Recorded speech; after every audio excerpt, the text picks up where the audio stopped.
Friend you WhatsApp guys, आप सभी का स्वागत है आज की वीडियो में। आज हम लाइफ प्रोसेस बायोलॉजी का क्लास 10 का चैप्टर नंबर 1 पढ़ने वाले हैं। तो आज के चैप्टर में हम सबसे पहले कवर करने वाले हैं यहाँ पे न्यूट्रिशन, रेस्पिरेशन, ट्रांसपोर्टेशन और एक्सक्रीशन। तो हम मोटा मोटा इसमें समझ लेते हैं न्यूट्रिशन क्या है। द प्रोसेस ऑफ यूटिलाइजेशन, मतलब मैं ये समझाना चाह रहा हूँ कि न्यूट्रिशन वो प्रोसेस है जिसमें हम अपने फूड को यूटिलाइज करते हैं, मैनेज करते हैं। मैं आपको इसकी डिफिनेशन दिखा देता हूँ एक बार। यहाँ पे the process by which a organism obtain and utilise their food all called nutrition. तो यहाँ पे हम चैप्टर को शुरू करने से पहले हम आप सभी से निवेदन करते हैं कि आप हमारे वीडियो को लाइक एंड सब्सक्राइब जरूर से कर दें। तो ज़्यादा ना बकवास करते हुए वीडियो करते हैं स्टार्ट। तो व्हाट आर लाइफ प्रोसेस। अब इसको हम समझने से पहले समझ लेते हैं कि लाइफ प्रोसेस है क्या। लाइफ प्रोसेस चैप्टर से पहले हम लाइफ प्रोसेस को समझते हैं, ठीक। The various basic function perform by living organism to maintain their body on earth are called life process. जो हम रोजाना की डेली एक्टिविटी करते हैं, ब्रश करते हैं, नहाते हैं, धोते हैं, ये सब एक्टिविटी करते हैं ताकि हम अपने लाइफ को मेंटेन कर सकें। खाना खाते हैं, रेस्पिरेशन करते हैं, बॉडी में ट्रांसपोर्टेशन होता है, एक्सक्रीशन होता है, इजेशन होता है, डाइजेशन, ये सारी चीज़ें होती हैं ना। यही लाइफ प्रोसेस है, बहुत सिंपल है।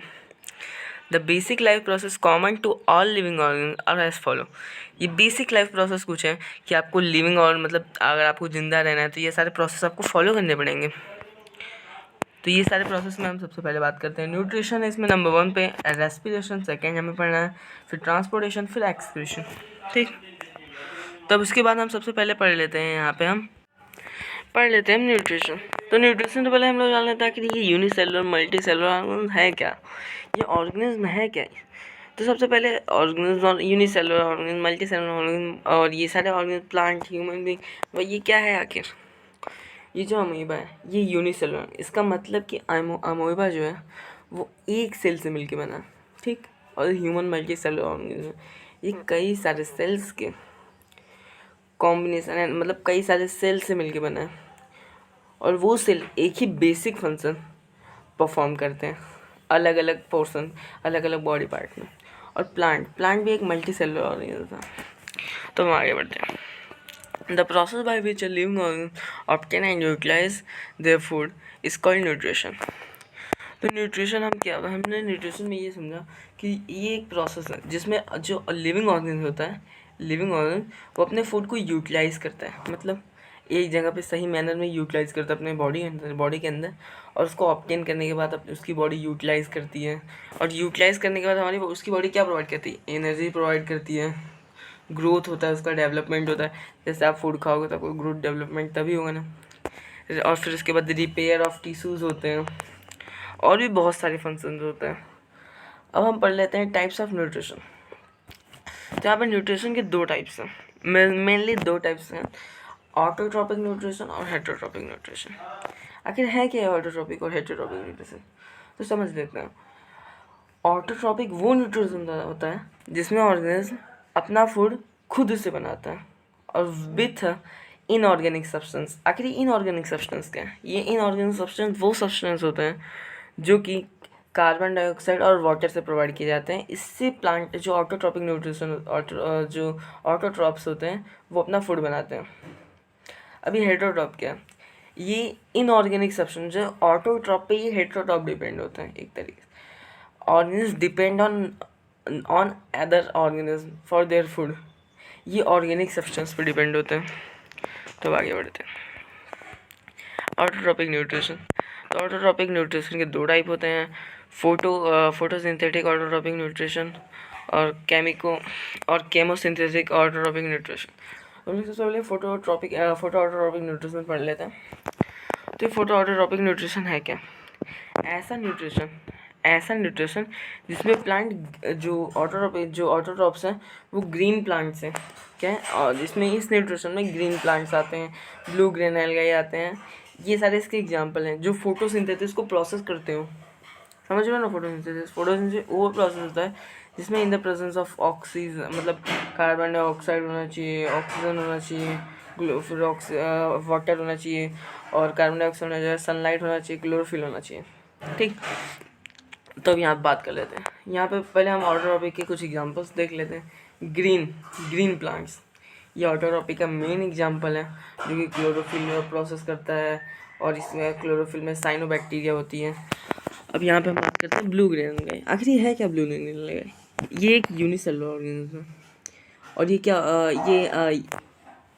ये एक यूनिसेलुलर ऑर्गेनिज्म है, और ये क्या नाम है, ये प्रोकैरियोटिक सेल से मिल के बना है। और यहाँ पे फोटोसिंथेसिस मतलब फोटोसिंथेसिस होता है, फिर उसके बाद फूड आता है, फिर ग्लूकोज, ये सब तो आप समझ रहे होंगे। अब चलते हैं केमोसिंथेसिस ऑटोट्रॉपिक न्यूट्रिशन पर। ऐसा न्यूट्रिशन जिसमें केमिकल इन्वॉल्व हो। अब इसका एग्जांपल सल्फर बैक्टीरिया। हम किसकी बात करें? Sulphur bacteria. इसमें केमिकल इन्वॉल्व होता है। अब इनको जो भी ये चीज़ें एडॉप्ट करती हैं, पर्पल कलर होता है, ये केमिकल्स के द्वारा एडॉप्ट करती हैं, ठीक। NH4 है, NO2 है, NO3 है, केमिकल एनर्जी, फूड है, ये सारी चीज़ें। अब हेटेरोट्रॉपिक न्यूट्रिशन पे आते हैं। अब हेटेरोट्रॉपिक न्यूट्रिशन के 3 टाइप्स होते हैं। होलोजोइक, यहाँ पे हेटेरोट्रॉपिक न्यूट्रिशन के 3 टाइप्स हैं। Holozoic, saprophytic, parasitic. होलोजोइक, जो होलोजोइक न्यूट्रिशन होता है, इसमें ऑर्गेनिज्म मतलब जो ऑर्गेनिज्म होते हैं वो इस न्यूट्रिशन में जो ऑर्गेनिज्म होता है वो सॉलिड पार्टिकल्स को इंटेक करता है। और सैप्रोफिटिक न्यूट्रिशन में organism dead and decaying matter से एनर्जी को ऑब्टेन करते हैं। और पैरासिटिक में ऑर्गेनिज्म लिविंग ऑर्गेनिज्म से एनर्जी ऑब्टेन करते हैं बिना उसको मारे, मतलब विदाउट किलिंग देम, उससे वो न्यूट्रिशन को एब्जॉर्ब करते हैं, लाइक अ मॉस्किटो। आप तो समझ रहे होगे। अब होलोजोइक न्यूट्रिशन में चलते हैं। क्या है, अब इसको अच्छे से समझते हैं। The organism feed by ingesting solid organic matter which is then digested and absorb into their body. ऐसे ऑर्गेनिज्म जो सॉलिड पार्टिकल को इंटेक करते हैं एंड उनमें डाइजेशन होता है, एब्जॉर्प्शन होता है, एसिमिलेशन होता है, ये सारे प्रोसेसेस होते हैं। अब हम जो ह्यूमन बींग है वो भी इसी में आता है, होलोजोइक न्यूट्रिशन, क्योंकि हम लोग भी सॉलिड पार्टिकल्स को टेक करते हैं। हर्बीवोरस जैसे काऊ है, बफेलो है, ये सारी चीज़ें, इसके भी 3 टाइप्स होते हैं। जनरली कहा जाता है हर्बीवोरस जो कि प्लांट्स को ईट करते हैं, कार्निवोरस जो कि एनिमल्स एंड अनदर थिंग्स पे डिपेंड होते हैं, क्या नाम है, नॉन वेजिटेरियन मतलब मीट, ये सारी चीज़ों पे डिपेंड होते हैं। ओमनीवोरस जो कि सारी चीज़ों को खाते हैं, और ओमनीवोरस जो कि दोनों पे डिपेंड होते हैं, प्लांट्स पे भी डिपेंड होते हैं और एनिमल्स पे भी डिपेंड होते हैं। अब आगे बढ़ते हैं, सैप्रोफिटिक न्यूट्रिशन। अगर ये सैप्रोफिटिक न्यूट्रिशन है क्या? चलिए सैप्रोफिटिक न्यूट्रिशन को हम समझते हैं, ठीक। अब सैप्रोफिटिक न्यूट्रिशन है क्या? तो देखिए, feed and on dead decaying matter include bacteria and fungi which digested the food externally before the nutrients are absorbed. Feed on dead decaying matter.